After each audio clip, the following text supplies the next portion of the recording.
मौलाना Safwan Gujarat से कह रहे हैं, अस्सलाम वालेकुम मुफ्ती साहब जी। वालेकुम अस्सलाम वरहमतुल्लाहि वबरकातुहू। मस्जिदों में कुरान की तफसीर में दावत का काम करने वाले रुकावट बनते हैं। जब मैंने अपनी मस्जिद में तफसीर शुरू की उस वक्त बहुत मुखालफत की दावत व तबलीग के ज़िम्मेदारों ने। आप इसकी वजाहत फरमा दें। देखिए मौलाना सफ़वान साहब, ये दर्द आपका ही नहीं है, ये दर्द हज़ारों उलमा का है, मेरा ख़ुद का दर्द है। मैं आज से कबल, इस वक्त तो मैं दिल्ली में खजूरी में इमाम हूँ रहमानी मस्जिद में। आज से तकरीबन 7 साल कबल रहमानिया मस्जिद चौहान बांगर गली नंबर 3 में मैं इमाम हुआ करता था। तो वहाँ भी तफसीर कुरान करने पर मुखालफत की गई और यहाँ तक ऑफ़र दिया गया कि भाई तफसीर कुरान बंद कर दें, फ़ज़ाइल अमाल या मुंतखब अहादीस पढ़ें। मैंने उनसे कहा कि भाई मैं इमामत तो छोड़ सकता हूँ, तफसीर बंद नहीं कर सकता। तो यही तो मैं कहता हूँ उलमाए किराम से कि तवज्जो दें, अकाबिरीन से कहता हूँ तवज्जो दें। कौन से लोग हैं जो कुरान की मुखालफत करते हैं, कुरान की तफसीर की मुखालफत करते हैं? कौन से लोग हैं ये? कौन सा इनका दीन है? किस दीन की तबलीग कर रहे हैं?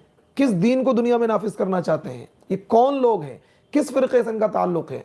उलमाए किराम से बड़े मुअद्दबाना मैं दरख्वास्त करता हूँ। और ये दर्द मौलाना सफ़वान साहब आपका ही नहीं, ये दर्द हज़ारों उलमा ऐसे हैं, हज़ारों कारगुजारियाँ ऐसी हैं कि जहाँ, बल्कि मुझसे कहा गया कि तफसीर से हमारे काम का नुकसान हो रहा है।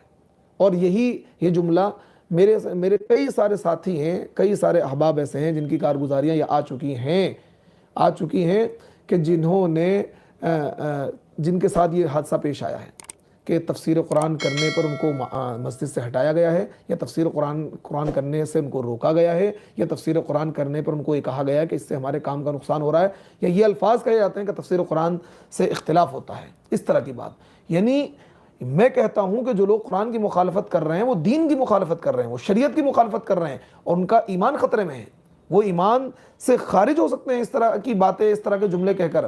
तो खुदारा अल्लाह के वास्ते तबलीगी भाइयों, ऐसा मत करो, कुरान की मुखालफत मत करो, कुरान की तफसीर की मुखालफत मत करो, अपनी मस्जिदों में कुरान की तफसीर कराइए। और देखिए हज़रत मौलाना महमूदुल हसन देवबंदी रहमतुल्लाह अलैह, जो शेखुल हिंद के लक़ब से मशहूर हैं, जो असीर माल्टा की जेल में रहकर शेखुल हिंद रहमतुल्लाह अलैह ने उम्मत के हालात पर गौर किया और एक अजीम शख्सियत का हामिल है शेखुल हिंद, अजीम शख्सियत का। अगर शेखुल हिंद की जो तहरीक रेशमी रुमाल थी उसका राज फाश ना होता तो हिंदुस्तान बहुत पहले आज़ाद हो चुका होता और आज हिंदुस्तान का जो नक्शा होता वो कुछ और ही होता, क्योंकि शेखुल हिंद की तहरीक एक अजीम तहरीक थी। लेकिन खैर उनकी तहरीक का राज फाश हुआ।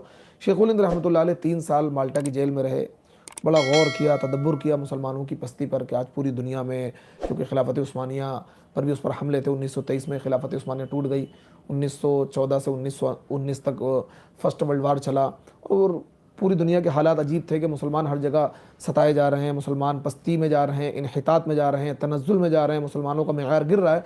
इसकी वजह क्या है? इसका रीज़न क्या है? इसके असबाब क्या हैं? तो शेखुल हिंद रहमतुल्लाह अलैह ने 2 चीज़ें लिखी हैं कि 2 चीज़ें मुसलमानों से ख़त्म हो गई हैं जिसकी वजह से मुसलमान दीन से दूर हो गए। एक बात यह है कि मुसलमान कुरान से दूर हो गए।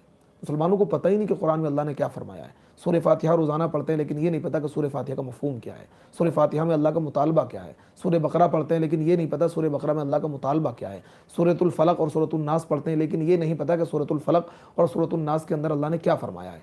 तो शेखुल हिंद रहमतुल्लाह ने कहा उम्मत की कुरान से दूरी, कुरान अगर तर्जमे के साथ, तफसीर के साथ उम्मत के सामने पेश किया जाए, उम्मत तर्जमे को पढ़े, तफसीर को पढ़े, तो उसके अंदर एक जज्बा पैदा होगा। और मैंने तजर्बा किया है, कुरान का एक अलग ही जादू होता है। जो कुरान की तफसीर पढ़ता है उसका इल्म मजबूत होता है, उसके इल्म में इजाफा होता है, उस सही दीन उसके सामने क्या है, सही दीन की शक्ल आती है।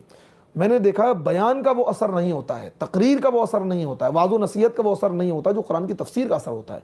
लोगों की ज़िंदगियाँ मैंने बदलते हुए देखी हैं, कुरान की तफसीर के हल्के में बैठने वाले लोगों की ज़िंदगियाँ बदलते हुए देखी हैं। तो कुरान की तफसीर, तो शेखुल हिंद रहमतुल्लाह अलैह ने कहा कि उम्मत कुरान से दूर हो गई। दूसरी वजह यह है कि उम्मत के दरमियान आपसी इख्तिलाफात बहुत हैं, बिरादरीवाद, ख़ानदानवाद, इलाक़ाईवाद, ये बिहार का है, ये बंगाल का है, ये ईरान का है, ये अफ़गानिस्तान का है, ये पाकिस्तान का है, ये इंडिया का है, ये सऊदी का है, ये अरबी है, ये आजमी है, ये फ़ला बिरादरी का है। मुसलमानों के आपस के इख्तिलाफात और मुसलमानों की कुरान से दूरी। और देखिए یہی وجہ ہے کہ شیخ الہند رحمۃ اللہ علیہ نے وہاں پر ترجمہ قرآن کا کام شروع کیا، جو ترجمہ شیخ الہند کے نام سے آج بھی چھپتا ہے، بڑا آسان اور سلیس ترجمہ ہے، عوام الناس کے لیے لکھا گیا تاکہ لوگوں کو سمجھ میں آ سکے۔ تو اس لیے خدا را قرآن کی مخالفت نہ کریں، تفسیر کی مخالفت نہ کریں، کیونکہ تفسیر کی مخالفت محمد رسول اللہ صلی اللہ علیہ وسلم کے دین کی مخالفت ہے۔ اور میں کہتا ہوں جو لوگ تفسیر کی مخالفت کرتے ہیں اور اس کو یہ سمجھتے ہیں کہ اس سے لڑائی ہوگا، اس سے جھگڑا ہوگا، ہمارے کام کا نقصان ہوگا، وہ لوگ دائرہ ایمان سے خارج ہیں۔